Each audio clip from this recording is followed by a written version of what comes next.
A wedding day is like a big, beautiful play. Everyone has their part. The beautiful bride, the handsome groom, the proud parents. Everything is planned. Every word, every song. It is a perfect performance of a perfect love story. But what happens when the main actor cannot go on stage? What happens when the story takes a turn that no one expected? This is a story about a wedding that did not go as planned. It is a story about a sister's love, and a secret that everyone saw, but no one understood. I would like to know, what is the biggest surprise you have ever seen at a wedding? Please share your story in the comments. My name is Grace, and this is the story of how my sister married my husband. My sister, Clara, and I are identical twins. We have the same face, the same eyes, the same smile. Growing up, we were one person in two bodies. We were best friends, and we shared everything. Our clothes, our secrets, our dreams. Our special connection was a kind of magic that only we understood. My love story with my fiancé Liam was simple and happy. He was a kind, steady, and wonderful man. He loved me for my quiet nature, and he was not confused by my loud, energetic twin. He was the perfect partner for me. Our wedding day was supposed to be the happiest day of my life. We had planned everything perfectly. A beautiful ceremony in an old country church, a big party with all of our friends and family. Everything was ready. The morning of the wedding, I was in a beautiful hotel room with my mother and Clara. My white dress was hanging on the wall, shining in the sunlight. I should have been so happy, so excited, but I was not. A terrible, dark feeling was in my chest. My heart was beating too fast, like a trapped bird. My hands were shaking. My mother said, "Oh, darling, every bride is nervous." But this was more than just nerves. It was a wave of pure panic, and it was getting bigger and bigger. I put on my dress. I looked in the mirror. I saw a bride, but she looked terrified. As the time to leave for the church got closer, the panic became a storm. I could not breathe. The beautiful room started to spin. My legs felt weak. "I can't do this," I whispered, my voice trembling. My mother tried to calm me down. "Of course you can, sweetheart. Just take a deep breath." But I could not. The panic was too strong. I fell to the floor, my beautiful dress around me, and I started to sob. Huge, uncontrollable sobs. I was having a complete breakdown, a terrible panic attack. The church was full of 100 guests. Liam was waiting for me at the altar, and his bride was on the floor, a crying, shaking mess, unable to move, unable to speak. My mother was starting to panic too. It was a disaster. Through my tears, I looked at my sister, Clara. Her face was full of a deep, protective love. She knelt down beside me. She saw that I was broken. I could not be the perfect bride in the play. Then, she did the most shocking and amazing thing. She looked at our mother, and then at me.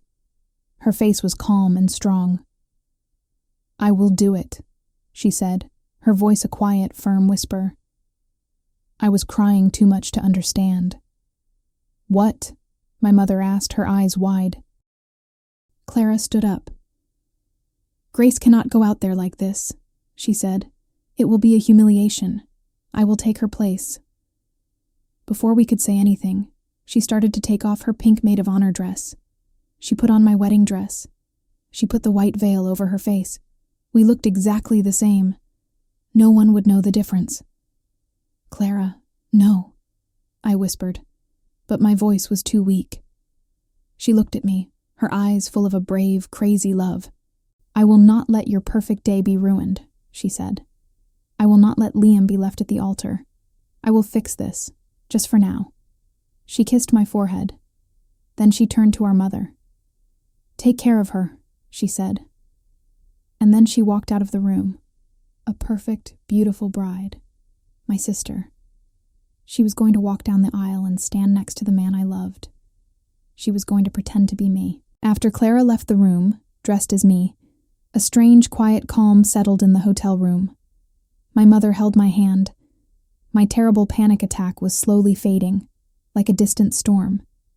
But in its place was a new kind of panic. A quiet, horrified confusion.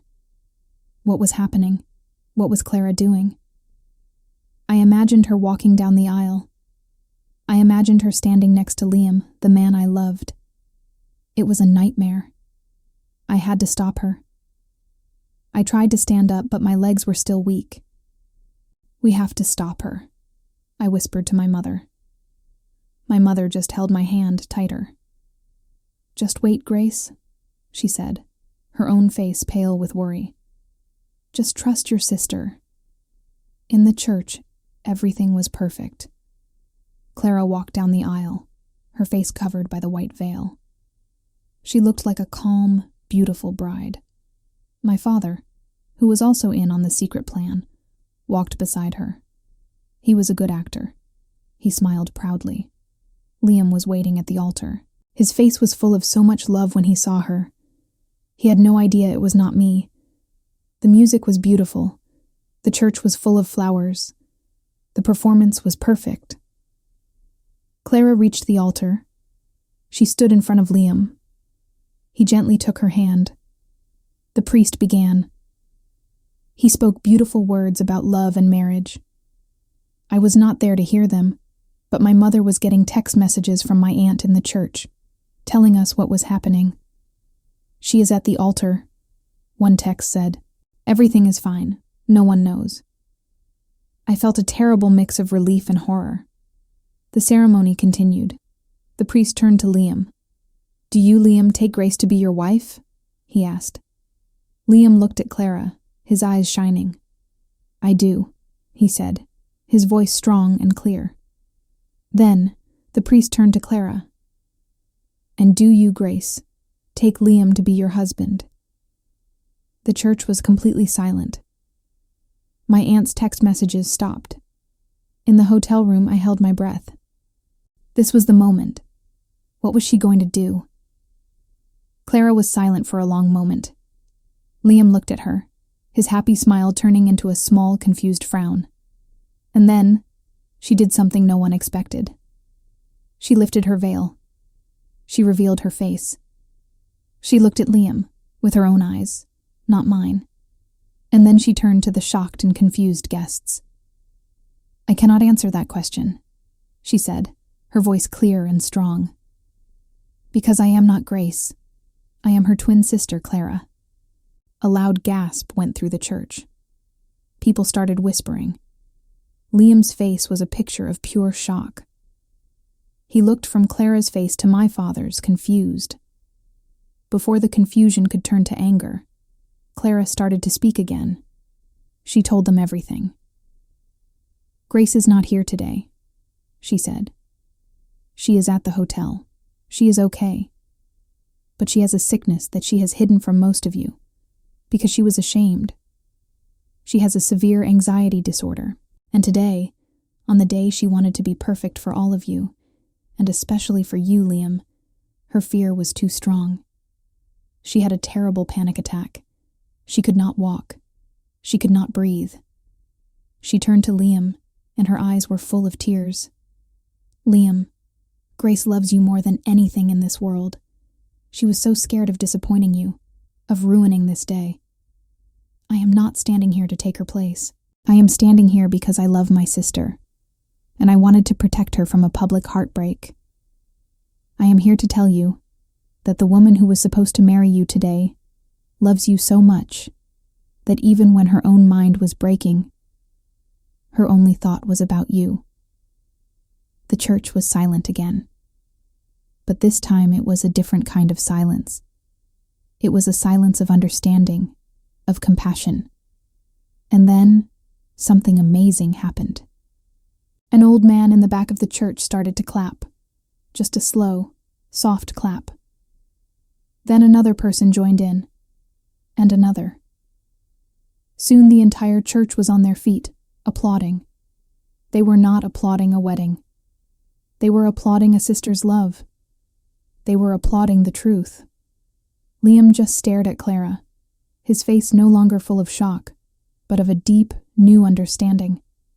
He walked to her, and he took her hand. "Thank you, Clara," he said, his voice full of emotion. "Now please, take me to my wife." The text message from my aunt came a few minutes later. It just said, "Liam is coming to you." My heart was a mix of terror and a small, fragile hope. What would he think? Would he be angry? Would he understand? I was so full of shame. I had ruined our perfect day. I had shown him that I was not the perfect, calm, and strong wife he deserved. I was a broken, scared mess. I waited in the quiet hotel room, my heart pounding with every second that passed. About 20 minutes later, the door to the hotel room opened. It was Liam. He was still in his handsome wedding suit. My sister Clara and my parents were behind him. He walked into the room and his eyes found me. I was sitting on the edge of the bed, in my simple clothes. I could not look at him. I just stared at the floor, my face hot with shame. I was ready for his anger, for his disappointment. But he was not angry. He walked over to me, and he knelt on the floor in front of me. He gently took my hands in his. They were warm and steady. "Grace," he said, his voice so full of a soft, gentle love. "Look at me." I slowly lifted my head. His eyes were not angry. They were full of a deep, new understanding. "Your sister told me everything," he said. "She told me about the anxiety you have tried to hide. Why did you never tell me, my love? Why did you feel like you had to carry this all by yourself?" Tears started to fall down my face. "I'm so sorry, Liam," I whispered. "I wanted to be perfect for you. I was so scared that you would think I was weak. I did not want to be a burden to you." He shook his head, a small, sad smile on his face. "Oh, Grace," he said, "being your husband is not about you being perfect. It is about us being a team. Your fears are my fears. Your problems are my problems. I don't want a perfect wife. I just want you, the real, beautiful, brave, and sometimes scared you. That is the woman I love." His words were the most beautiful words I had ever heard. They were a promise of a real love, a love that was not about performance, but about acceptance. He stood up and pulled me gently to my feet. He looked at our small family in the room. He looked at my brave sister, and then he smiled a real, happy smile. "Our wedding is not ruined," he said. "It just has not started yet." He had an idea. He said he did not want the big, perfect wedding anymore. He just wanted to be my husband. He asked my father to call the priest from the church and ask him to come to the hotel. We were going to have our wedding right here, in this quiet, simple room. Not a big show for 100 people. Just a small, real ceremony for us, with the people who truly loved us. An hour later, we were ready. I was not wearing my big, fancy wedding dress. I was wearing a simple white sundress that Clara had in her bag. David was not standing at a big, cold altar. He was standing in front of the window, with the afternoon sun shining on his face. My mother gave me a small flower from the hotel vase to hold. My father stood beside me, and my sister, my wonderful, brave sister, stood beside him. The priest began the ceremony again. This time, I was not scared. I was not performing. I was just there, with the man I loved. When it was time to say my vows, my voice was clear and strong. I promised to love him, and I promised to always share my whole heart with him, the strong parts and the scared parts. And when he said his vows to me, he promised to always be my safe place. It was the most beautiful, most real moment of my life. We were finally husband and wife, and our love was stronger, not because of a perfect day, but because of a beautifully imperfect one. After the priest pronounced us husband and wife, In that quiet hotel room, a feeling of deep, peaceful happiness washed over me. All the fear, all the panic was gone. I was married to the man I loved, and he knew the real me. He knew my secrets and my struggles, and he had chosen me, not in spite of them, but with them. It was a love that was stronger and more real than any fairy tale. We celebrated our new marriage with our small, happy family. We drank a toast, and we ate some of the wedding cake my mother had brought from the empty reception hall. After about an hour, Liam took my hand. "Are you ready?" he asked me with a gentle smile. "Ready for what?" I asked. "To go to our party," he said. "All of our friends and family are waiting. I think we should go and tell them our good news." I was a little scared, but I looked at my new husband, and I knew I could do anything with him by my side. "Yes," I said, "I'm ready." We walked into our wedding reception holding hands. I was in my simple sundress, and my sister Clara was walking beside us. The room was full of our guests. They had stayed. Our parents had explained what had happened. When we walked in, the room went quiet. Then, just like in the church, someone started to clap. And soon, everyone was clapping and cheering. They were cheering for us. Liam took the microphone. He thanked everyone for their patience and their love. And then he looked at me. "I want to introduce you to my wife, Grace," he said, his voice full of so much pride.